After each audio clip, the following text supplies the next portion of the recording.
Welcome to the Becoming Baby Ready podcast, your podcast for queer family planning. My name is Sam, and throughout this podcast, you'll hear me have conversations with professionals who work alongside people who want to start and grow their families, as well as parents of intentionally created families. Everyone I speak to identifies as being part of the 2S LGBTQIA+ community. This is your opportunity to learn answers to questions you didn't even know you had. Many of us know that if we want a child who is genetically connected to us, we are going to need to use donor material of some kind, whether it be an egg or sperm. But very few of us actually think about donor-conceived adults and the people who have gone before us. Today, I have the opportunity to introduce you to Freya, who is donor-conceived herself and who has donor-conceived children of her own. Welcome. I'm really excited today to introduce you to Freya, who I'm speaking with very long distance. And I believe you are having a moment to not have to do bath time so that we can get this conversation recorded. Welcome, Yes. Freya. Please tell us about the members of your family. So in my family, there is me and my wife, Hannah, and we have two young children. Our eldest is 3.5, and our youngest is 15 months old. That's my direct family. It is a busy household, yeah. And do you have fur babies in the house as well, or have you kept it to people? We have 5 cats, one of which is shouting at the door to be in this podcast as well. So yes, got 5. Yeah. You're outnumbered at the moment by feline. Yes, we are. Yeah, which is a bit scary, actually. Of the various methods that are available to members of the 2S LGBTQIA+ community for creating our families, would you be comfortable telling us how you and Hannah made the decision to create your family the way you did? Yes, so we went through a clinic and we used IUI. So it was an unmedicated cycle both times, and it worked both times first time, which was incredibly lucky. We went down this route because I have 2 mums myself, and they also went down the IUI route with a clinic. So there was a part of me that just felt like it was a kind of natural step to at least try. We did consider a lot of options beforehand, but then eventually we ended up with the route we went down, and it worked very well for us. And we're speaking, as I say, from a distance. You're in the UK, and there is a universal healthcare system in the UK. Is that correct? There is, yes. We've got the NHS. Yeah. And does the NHS fund any of the fertility process for you in the UK, or are you out of pocket for?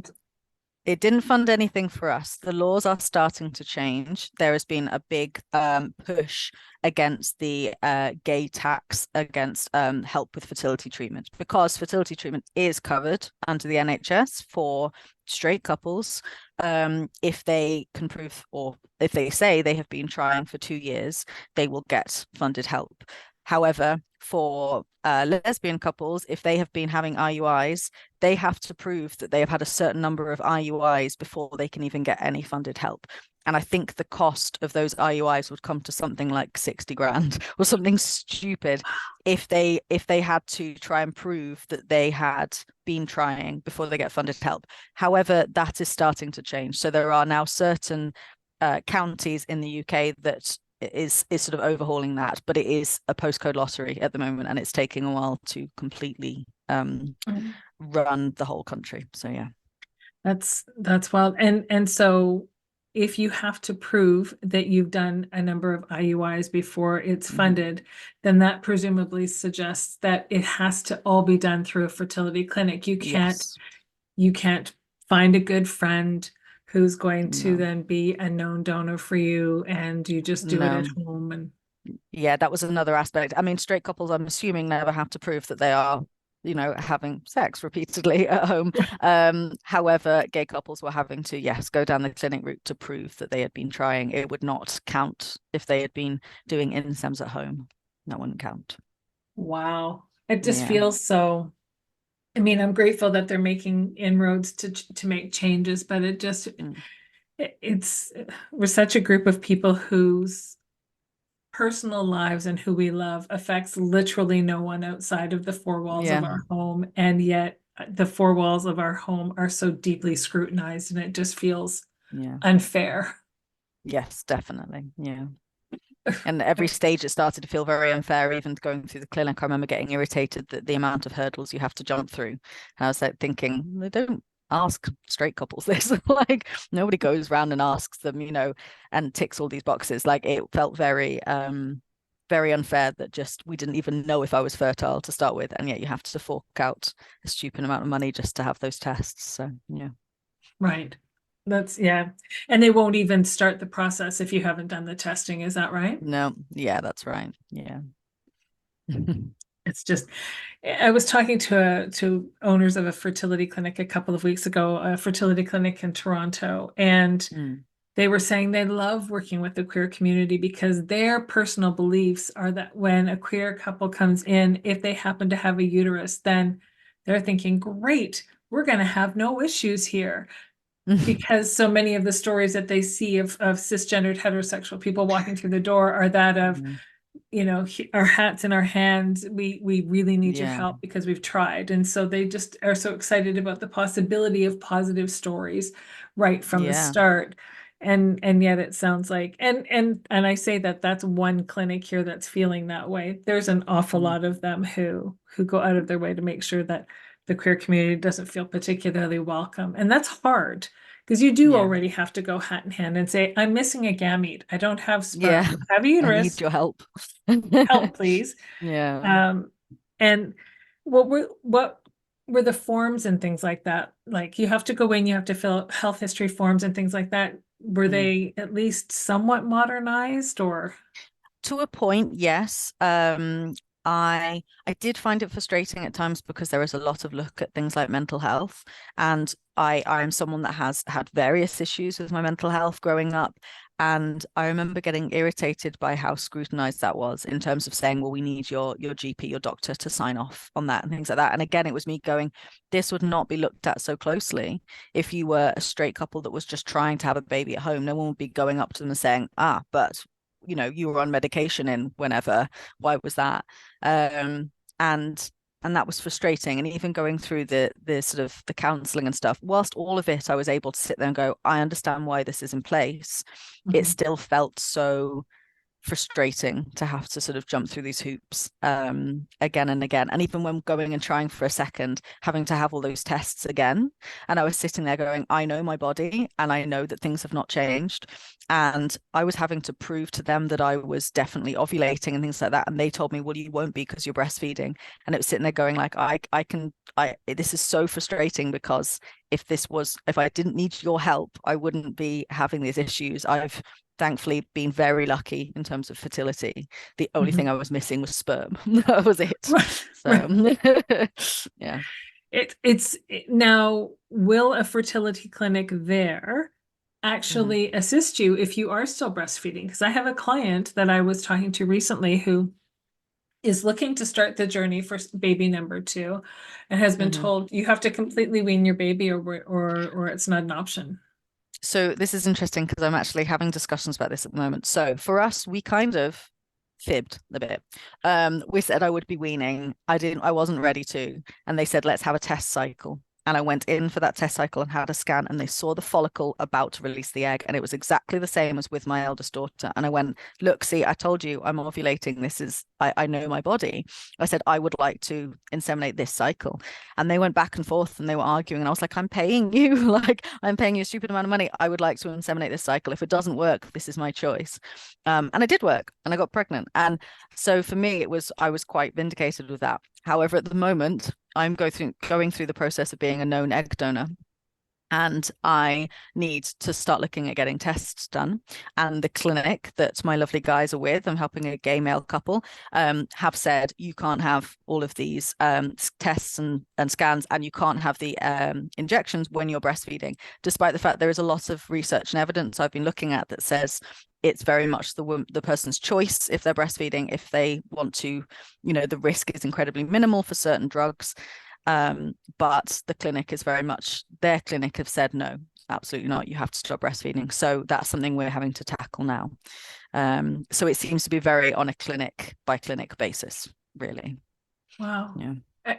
hadn't even thought about that, but if they're going to say that to somebody who wants to conceive for themselves, then egg retrieval, I suppose it makes sense that they're going to put the same rules in place. But many cisgendered heterosexual people conceive another child and on a regular Yep. basis, conceive Yeah. babies without having weaned their children. So obviously it is physically possible. I haven't done any research about the medications that you would have to take. How will you navigate that? Your youngest, you said, is 15 months? Yeah, so I wasn't quite at the end of my breastfeeding journey. She still feeds at night. So I have said to the guys that I am currently trying to help, we are in the middle of our get to know period with the organization that we're working through.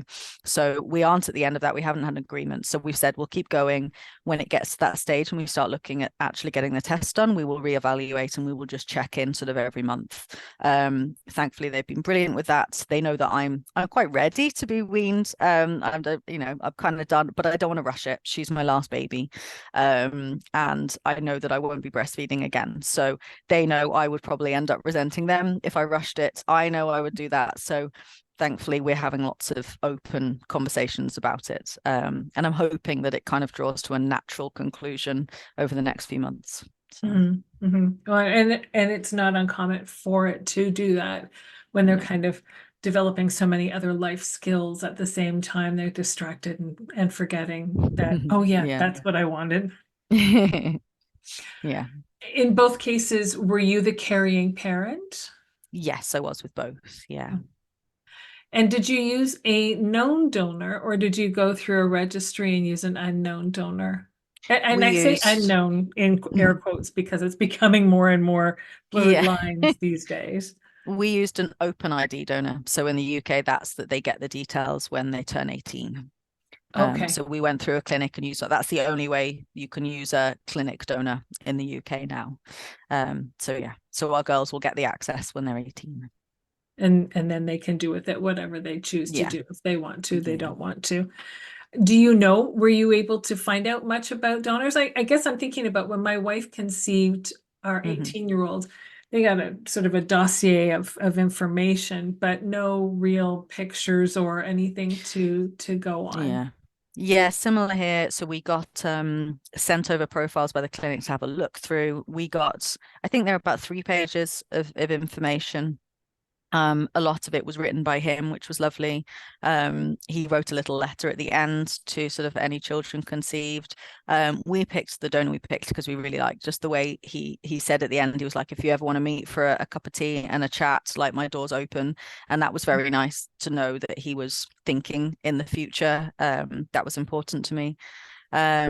We just wanted to go for the feel of it. I think the only criteria he had was blue eyes because my wife has very blue eyes and we would like that to be something that could be passed down in some way like her. And both girls have very blue eyes. So their donor helped with that a lot. Perfect. So yeah. But that was really our main criteria. We didn't have much else that we were sort of looking for that we knew at the time anyway. So you were yourself donor conceived, known or unknown isn't necessarily my thinking at this point with this question, but your perspective will be very different than your peers who are in the queer community who were born to cisgendered heterosexual parents who conceived the child themselves. And do you think that just your awareness of growing up, and I guess my question is really that precedes that is, have you been aware all of your life about being a donor conceived child, and therefore that shaped the kinds of questions and things you looked for that maybe somebody else wouldn't necessarily have thought to look for because they didn't have the same type of history? Yeah, so I knew from birth, my parents, they talked about it very casually, very openly. Throughout my life, they were very clear about the fact that the way that the UK was set up, they used a clinic donor, and so therefore it was completely anonymous, and that was lifelong anonymity when I was conceived. And they were open about the fact that they didn't regret it, but they were sad about the fact that that was their kind of only option. They didn't have any male sort of friends or relatives they wanted to use or felt comfortable using. But they were very open about that. We talked a lot about it as I grew up. And I think that it has influenced how I've gone into conceiving our kids, in the sense that me and my wife have had a lot of discussions about it before we even conceive children.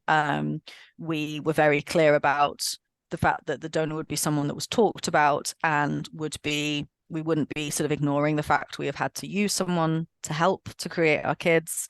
There would not be any secrecy about that. I know that people can go, oh, well, they know because there's two mums, but even in the sense that there's no secrecy around how we felt and how grateful we are for this person, and always being open about the fact they can search for that person when they get to 18 if they want. If they want to earlier, we will have discussions about it, but knowing that we have always got that door open to them, they never need to feel that they would be insulting us or upsetting us if they wanted to. And I think that is maybe where I've differed a little bit with my peers, because a lot of the gay couples I come across are quite scared about the feeling of the donor being present in their lives. They almost just kind of want to pretend that he is not there and doesn't exist. And I totally get the fears. I fully understand them, but they're so unfounded. They just aren't. I've grown up knowing that there is a donor out there that helped conceive me. I've been curious. I have ended up searching for him. At no point any of that has played any part of the relationship with my mums. He's not stepped in to be a parent. He's not stepped in to be a dad. He definitely is not a dad. But that kind of curiosity is just natural. And the fact that I was always encouraged to be able to accept, talk about it and be open about my feelings, I think just made my relationship with my mums a lot stronger. So that's something that I've wanted to pass down to my girls, definitely. That does make sense. Hold on for just a moment. We'll be right back. It's Sam from babyREADY. If you have been listening to this podcast, then you know that the focus is to help you find answers to questions you didn't even know you had. And now you get to do it in person. On Saturday, June 8th at the 519 in Toronto on Church Street, I am hosting an in-person event where you get to come and listen to different people speak about the work that they do to help members of the queer community start or grow their families through parenthood. For more information, visit my website, www.babyready.info. I guess I understand the fear that would be there. Yet even looking at you today, I'm thinking, great. So when your parents conceived you, it was closed. However, with the world that we live in today, is there really anything that's closed? Why not just have everything open, like you say, an open ID? So maybe not while they're children, but at least have access to knowing who they are at some point in their lives right off the top. So, because some children will want to know and other children will not want to know. Yeah, my sister is a full sibling of mine, same donor, same biological mother. She has no interest in the donor at all. She will hear me chat about him and she'll go, great, okay, don't want to meet him, don't want to know anything about him, I'm cool. And it's, so we're on very, very different journeys of that, and we've been raised in exactly the same way. So it's knowing that it's purely, for me, was just knowing that he was an option to be able to contact him. And for the girls, I wanted the option when they're 18. They might get to 18 and go, I'm good for a bit, I don't really want to. And I'm like, great, you know where to go if you want to do that. So yeah. When things come up, right? If they decide they want to have a family of their own, or something happens to them health-wise or something like that, that they just want to know, is this something that maybe came from that side? Is it something that I need to think about? Pregnancy was what triggered me to look for my donor, because I realized I have half of my medical history and the girls would have half of their medical history. And I started to go, oh, I don't know if I really like that. That feels like they are coming into the world with not a complete picture of who they are. And so it was when I was pregnant that I started to do the genealogy tests, the DNA tests, and it was pure luck. I found him, and genuinely the first few emails that we exchanged were me going, can you just give me a rundown of your medical history, because that's kind of all I'm really interested in at this point. I just want to check. And he did. He was very like, yeah, sure, okay, here you go. And now it's really nice. I mean, it's good. We have a lovely relationship, but it is nice to be able to go, I can just drop him an email or a text if I have a question. Whereas, I went 26 years not being able to ask those questions. And there were times when that would have been useful, definitely. So Yeah. And that totally makes sense. And it paints a much more clear picture in my head, even of the thought processes that my stepdaughter might be going through in terms of how she makes decisions about whether or not she makes any communication or creates any communication with her donor at some point. Again, has always known she's donor conceived, but that's about the full extent of that. Yeah. So you've mentioned that it's out of pocket to have to do any of this in the UK. Can you give me an idea of about how much you've had to spend to create the family that you've got? Yeah, so like I said, we're very fortunate that we could go down the IUI route. We always said we'd do 3 IUIs before we tried IVF. So the tests in themselves were about £500-600 to start off with. They weren't huge. To buy and reserve the sperm was £500. And then to have the IUI done was £1,000, so £1,000. So it's for my first daughter, that was the price. So in total about two grand. And then all the prices went up when I went back for my second daughter. So the test then cost an extra maybe £200 more than they were. So about £700-800. And then in total the IUI was £2,100. So she cost nearly 3 grand instead. So an extra £1,000 on top. We were very lucky that I didn't need any medications or anything like that. So the price was kept down for that. It was a completely unmedicated cycle. So in contrast to the friends I have in the UK that have had to go through IVF to have their children, the prices are dramatically less. Yes, it is. And it is amazing how much the prices have gone up since COVID, since the start of COVID. Yes, it was after COVID. Right? Everything changed. It's just unbelievable. Somebody was telling me it's thousands of dollars now for a vial of sperm. And I thought, wow. Oh, I also had to pay to reserve sperm for a sibling. That was about £800 as well. So there was also that. And then that was what sort of prompted us to try again, because we were close to the point where we were going to have to pay a storage fee again. So that made us go, I don't really want to have to pay for that again. And the clinic are brilliant at pushing you to pay more. So they wanted us to get a 3-for-2 deal on IUIs. And I said no, because I want to try once and see. And thankfully I did. Otherwise I would have paid for 2 IUIs and only needed 1. You don't get the money back for that. You don't get the money back if you reserve sperm and then not use it. Eventually you still have to pay. So they tried to push us to reserve 3 vials of sperm, and I said no, I'm only going to reserve 2. And again, I only needed 1, but that extra vial of sperm I still had to pay for.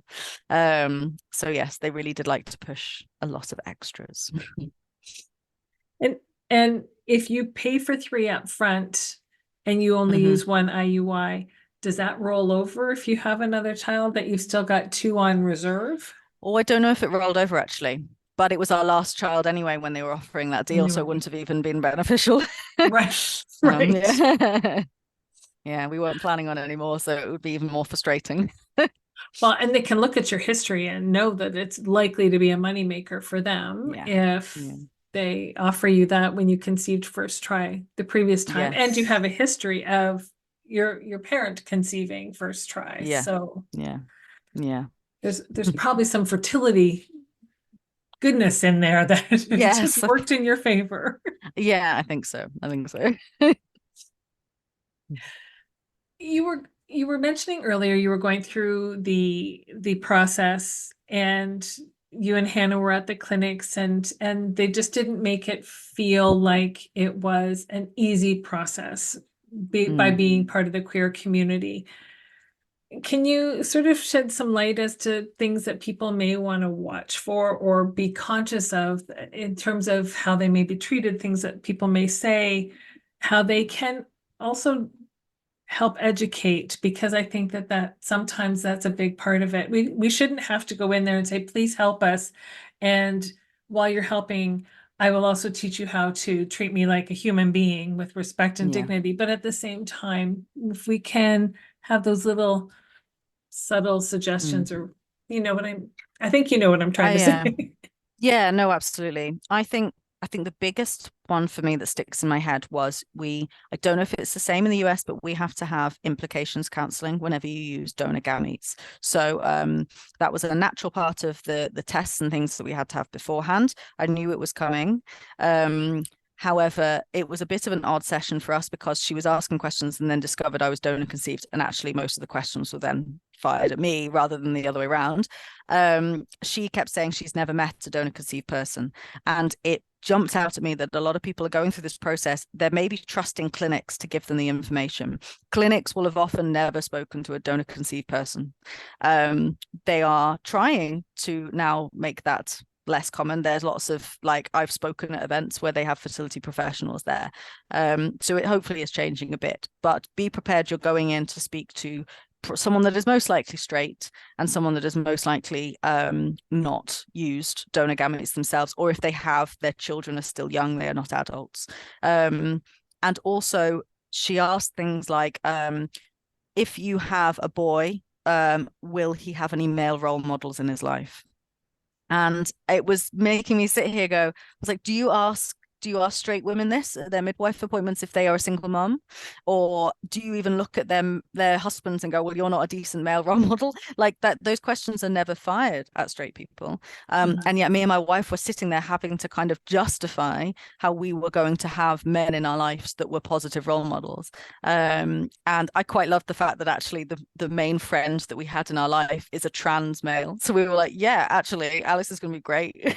But I didn't say, I was in my head, I was going, you probably, that wouldn't ring true for you. But I was like, actually, he will be the most positive role model for our children.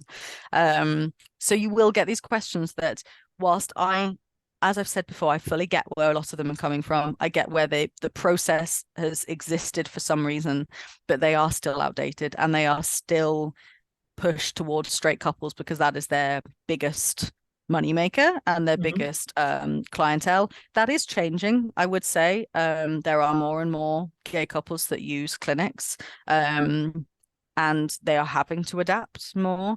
But just be wary of the add-ons that they like to throw at you because they know that you are in this position and this is potentially the only way that you will have a child. And it can feel you can feel very vulnerable at that point. You don't want to necessarily question things as much because they hold the key to your family. And it makes it quite scary to question. So it's going in there with that kind of confidence and knowledge base as much as you can.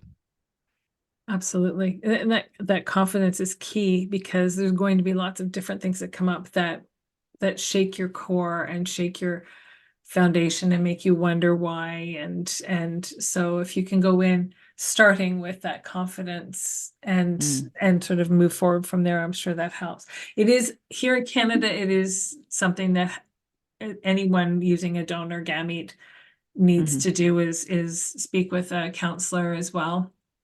I think that is the same in the US.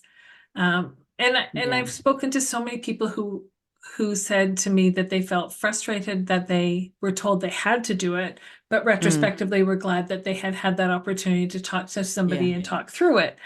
But I hadn't even considered the fact that you would assume that some of their training would have been, if we're talking about donor conception, then presumably you've considered talking to people who were also donor conceived. It just doesn't. Their training seems to be purely focused on research. And whilst the research is good to look at as a foundation, there now is so much valuable information out there from the voices of donor conceived people that I don't think yet has fully trickled into the fertility spaces. And I am glad to see that's changing. I love being a part of that. Like I said, I've spoken at events now. I've helped like professionals give those talks, and it's getting there. But yeah, sometimes you as a prospective parents need to do the work to, and not sort of hope that the clinic will give you that information that you need, I guess. Mm-hmm.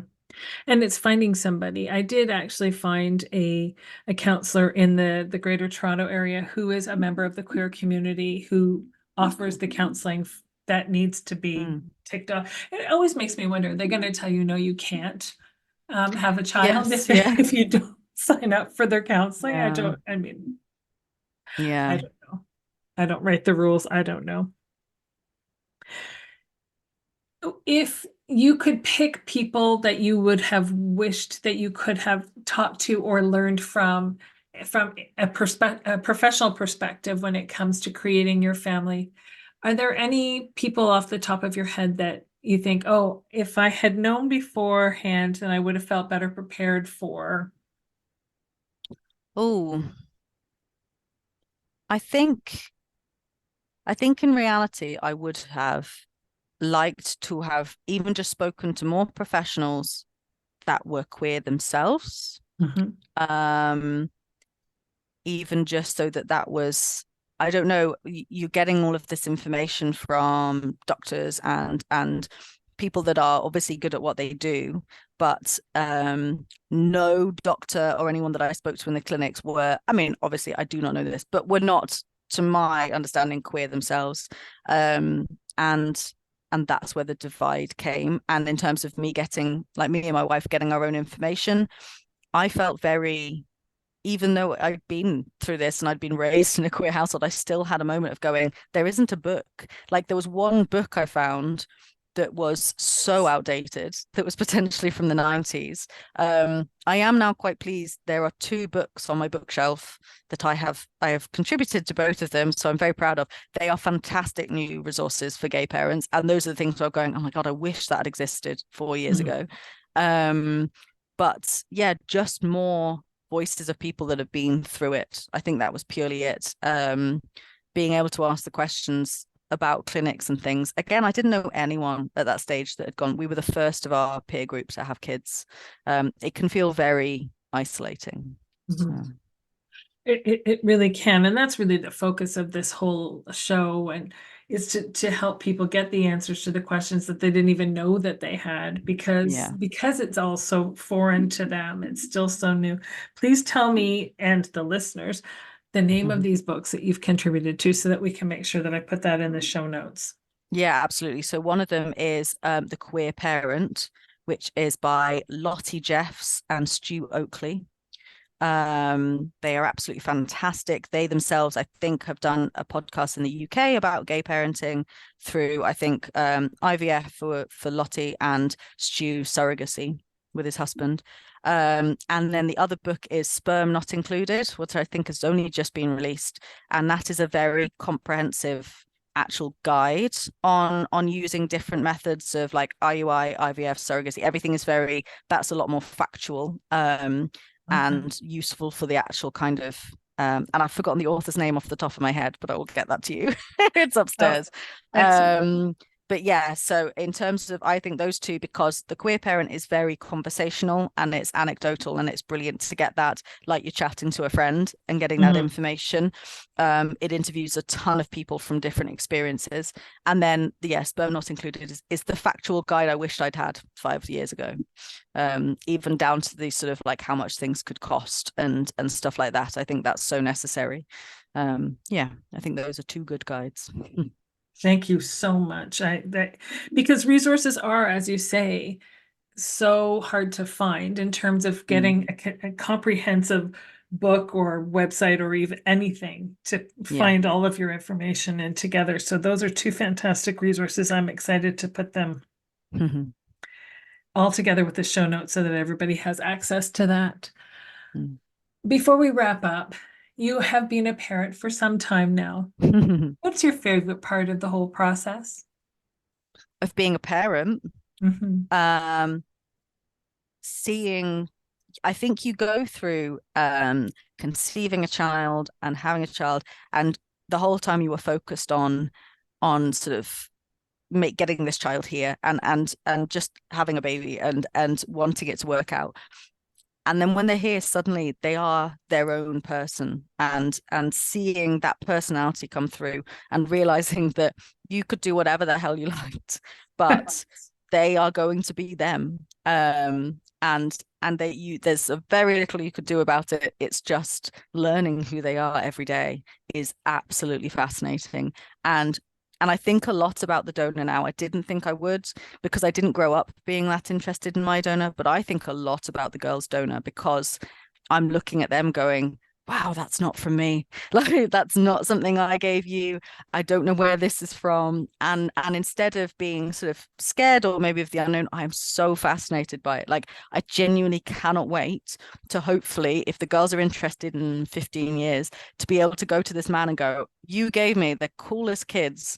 And I appreciate it so much. Like, thank you. Because if it wasn't for him, I guarantee they wouldn't have some of the bits they have. I give them the attitude and my wife gives them the mannerisms they have. But there are bits of them that undeniably is from someone else. And learning who these kids are every day is the coolest thing. Like, genuinely my favorite part of parenting. So. Yeah, that will never grow old. I promise you that. With my eldest turning 26 very, very soon, and the baby I birthed turning 23. That never grows old, watching just the humans they become. And as you say, how they're influenced and who has influenced them in the different ways, genetically, perhaps, but environmentally as well, too, how we've just created these humans. I will let you have some time with your family. Thank you so very much for taking the time to chat with me today. No, thank you for having me. Thank you for joining me today on the Becoming Baby Ready podcast. If you have a story that you'd like to share, or you know someone who might, if you're a professional who works in the capacity of helping people start and grow their families, and you identify as being a part of the 2S LGBTQIA+ community yourself, then please don't hesitate to reach out. We always have room for more stories to share, and there's always more learning to do.